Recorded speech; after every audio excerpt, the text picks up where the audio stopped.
L'armée américaine a frappé un bateau transportant de la drogue, tuant 11 narcoterroristes, a affirmé mardi le président Donald Trump, dont le pays a effectué un déploiement militaire en mer des Caraïbes, dénoncé par le Venezuela. Comme vous venez de le voir sur cette image, les États-Unis viennent de bombarder un navire au large du Venezuela, affirmant qu'il transportait de la drogue. Mais est-il légal de faire ça? Y a-t-il des preuves? Et surtout, cette vidéo montrée au monde entier, est-elle une preuve solide ou juste un instrument d'intimidation? Aujourd'hui, on démonte cette affaire point par point. Comme vous le savez, les États-Unis est un État gangster, un État voyou qui est prêt à tout pour ses intérêts et qui transporte la guerre partout quand il s'agit de ses intérêts. Et ils sont même arrivés à changer le nom de leur ministère de la Défense pour le nommer ministère de la Guerre. Suivez. C'est un glissement sémantique aux allures de changement de cap. Le ministère de la Défense américain prendra désormais le nom de ministère de la Guerre. Donald Trump a signé un décret afin de rebaptiser le département d'État. Nous avons gagné la Première Guerre mondiale, la Deuxième Guerre mondiale. Nous avons tout gagné avant et pendant. Et puis nous sommes devenus woke et nous avons changé le nom en département de la Défense. Je pense que département de la guerre, c'est un nom bien plus approprié, particulièrement à la lumière de la situation dans le monde. Le nom de ministère de la Guerre n'est pas nouveau puisqu'il avait été donné en 1789 à un ministère regroupant les corps d'armée des États-Unis. Il avait été abandonné en 1949 à l'issue de la Seconde Guerre mondiale, remplacé par le ministère de la Défense et installé au Pentagone près de Washington. Dans la loi, le nom reste le même, mais le décret présidentiel de Donald Trump autorise désormais les responsables américains à utiliser le nouveau nom de département de la guerre comme titre secondaire. Et pour le nouveau secrétaire à la guerre des États-Unis, c'est un changement de perspective. Nous allons attaquer et pas seulement défendre. Létalité maximale, pas de légalité restreinte. Effet violent, pas politiquement correct. Nous allons élever des guerriers, pas seulement des défenseurs. Donc ce département de la guerre, Monsieur le Président, c'est le retour de l'Amérique. À l'issue de la conférence de presse, les plaques du bureau du secrétaire d'État ont d'ailleurs été remplacées. Depuis le début de son mandat, Donald Trump se présente pourtant comme le président qui mettra fin à toutes les guerres, se qualifiant lui-même de pacificateur en chef. Il a même affirmé à plusieurs reprises qu'il méritait le prix Nobel de la paix.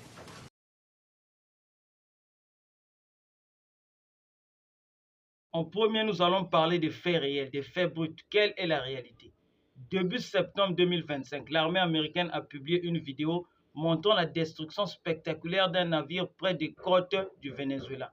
Selon Washington, ce bateau transportait de la drogue et appartenait à un réseau criminel lié au groupe Tron de Agua, l'une des organisations criminelles les plus puissantes d'Amérique latine. Le Pentagone affirme avoir agi pour protéger la sécurité régionale et frapper au cœur du trafic de stupéfiants.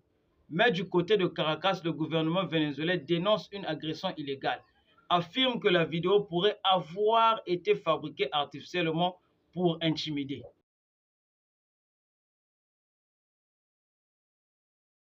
Mais que dit réellement le droit international sur ce que les États-Unis viennent de faire? La Charte des Nations Unies, principe fondamental, interdit d'utiliser la force entre États, sauf en cas de légitime défense avec un mandat clair du Conseil de sécurité. Or là, il ne s'agit pas de légitime défense. Ce navire n'a pas attaqué les États-Unis et les États-Unis n'ont pas un mandat du Conseil de sécurité. Et en mer, selon la Convention sur le droit de la mer, chaque navire dépend du pays de son pavillon. Donc, intercepter ou détruire un navire sans autorisation officielle du pays concerné, c'est une violation de souveraineté. Donc, vous comprenez que les États-Unis viennent de violer la souveraineté vénézuélienne. En fin de compte, la question clé est celle-ci. Les États-Unis avaient-ils une autorisation? Non. Aucune preuve publique d'un mandat ou d'un accord du pavillon. En conclusion, d'un point de vue juridique, cette frappe est hautement contestable, sauf si Washington prouve une menace imminente. Suivez cet expert sur TV5. Lina, on sait que les États-Unis ont frappé et coulé un navire il y a 2 jours. 11 narcoterroristes, c'est ainsi qu'ils ont été présentés, ont été tués, toujours selon les déclarations américaines. Est-ce qu'on sait s'il s'agissait réellement de trafiquants et quid de la légalité de ces opérations? Alors, vous faites bien de mettre des guillemets, Nabia, puisque, alors, effectivement, vous l'avez rappelé, cette frappe, elle a été menée par les forces américaines contre un bateau dans la mer des Caraïbes, mais plus précisément dans les eaux internationales. C'est important, on va le voir sur cette carte, puisque selon la Maison-Blanche, ce bateau se dirigeait vers les États-Unis et transportait de la drogue. Donc, vous allez voir la simulation de son arrivée potentielle en Floride, potentielle parce que bien sûr rien n'est confirmé, puisqu'il a été abattu, on le rappelle, dans les eaux internationales. Alors le ministre américain de la Défense états-unien, Pete Hegseth, a assumé cette frappe mortelle de l'armée qui est au loin, plutôt qu'une interpellation ou un arraisonnement qui se serait passé dans les eaux territoriales états-uniennes. Je le cite, les temps ont changé, nous sommes dans une nouvelle ère. Le secrétaire d'État Marco Rubio de lui emboîter le pas. Il était en visite d'ailleurs au Mexique ce mercredi alors que la frappe a eu lieu la veille et il dit le temps où l'on pouvait agir en toute impunité et se contenter de détruire un appareil ou de saisir un peu de drogue sur un bateau est révolu. Sauf que, est-ce qu'il s'agissait bien de narcotrafiquants et quand bien même s'il s'agissait de narcotrafiquants, est-ce que pour autant on peut parler de frappe légale? Eh bien, selon des experts juridiques qui ont été interrogés par nos confrères de la BBC, cette frappe, elle pourrait avoir violé les droits humains internationaux, le droit maritime et même le droit constitutionnel états-unien. On va rentrer un peu dans le détail pour comprendre pourquoi ça pose problème. Premièrement, le droit maritime. Les États-Unis ne sont certes pas signataires de la Convention des Nations Unies sur le droit de la mer, mais le ministère de la Défense, par le passé, a déclaré que les États-Unis devaient, je cite, agir conformément à sa disposition. Qu'est-ce que ça veut dire?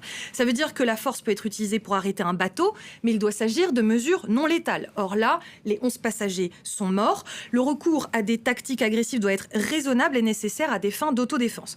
Si on prend les droits humains, on va aller d'un autre côté. Alors, l'un des experts interrogés affirme que le recours à la force pourrait constituer, et là je cite ces mots, un assassinat extrajudiciaire arbitraire et une violation fondamentale des droits de l'homme. Pourquoi?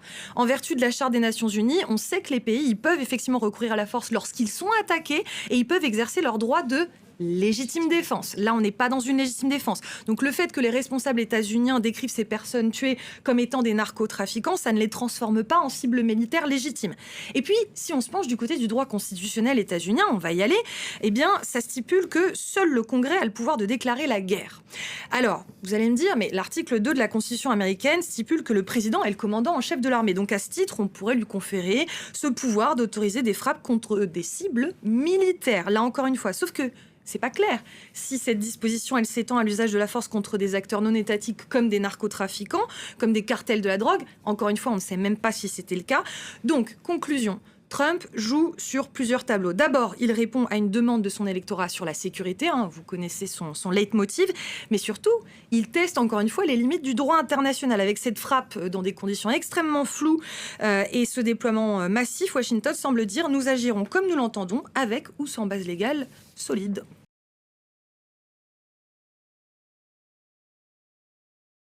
La vraie seconde question à se poser, c'est le navire avait-il vraiment de la drogue? Portait-il vraiment de la drogue?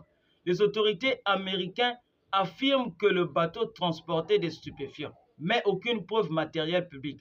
Pas de photos de cargaison saisie, pas de rapport détaillé, pas de représentation d'échantillons. Sans saisie, tout repose sur la parole des États-Unis. Historiquement, on sait que Washington a déjà utilisé des accusations de drogue, de terrorisme ou d'armes de destruction massive comme prétexte pour justifier des opérations contestées. C'est un État voyou, les États-Unis, et c'est comme ça. Quand ils veulent quelque chose, ils préparent une guerre pour l'obtenir. Et le pétrole vénézuélien pose problème.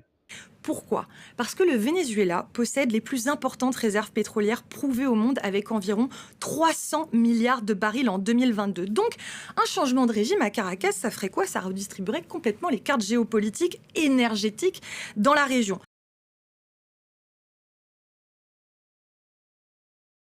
En ce moment, la question à se poser, cette vidéo est-elle une preuve ou une propagande? La vidéo publiée montre bien une embarcation explosée. Les images paraissent réelles, mais elles ne disent rien sur la nature du bateau ni sur ce qu'il transportait. Le Venezuela dénonce une manipulation et parle même d'images générées par l'intelligence artificielle. Des vérifications indépendantes n'ont pas trouvé de falsification évidente, mais sans métadonnées, sans source brute, impossible de confirmer l'authenticité et surtout le contexte. Donc oui, la vidéo peut être crédible en tant qu'image, mais elle reste un outil d'intimidation, surtout quand elle est diffusée en boucle sur les médias pour montrer la puissance américaine.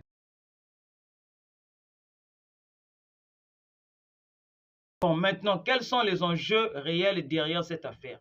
Ce n'est pas seulement une histoire de drogue, c'est une démonstration de force américaine en Amérique latine. Washington envoie un message clair. Nous pouvons frapper où nous voulons quand nous voulons. Un État voyou qui fait tout ce qu'il veut quand il s'agit de ses intérêts. Pour le Venezuela, déjà en conflit politique et économique avec les États-Unis, cet acte est vécu comme une provocation militaire. Je vous laisse suivre cette vidéo pour comprendre les conflits économiques entre le Venezuela et les États-Unis. Évidemment, pour comprendre ceci, il faut rentrer dans le temps pour comprendre quelles sont les raisons du conflit. C'est simple. Le Venezuela et les États-Unis d'Amérique sont-ils ennemis depuis toujours? Absolument pas.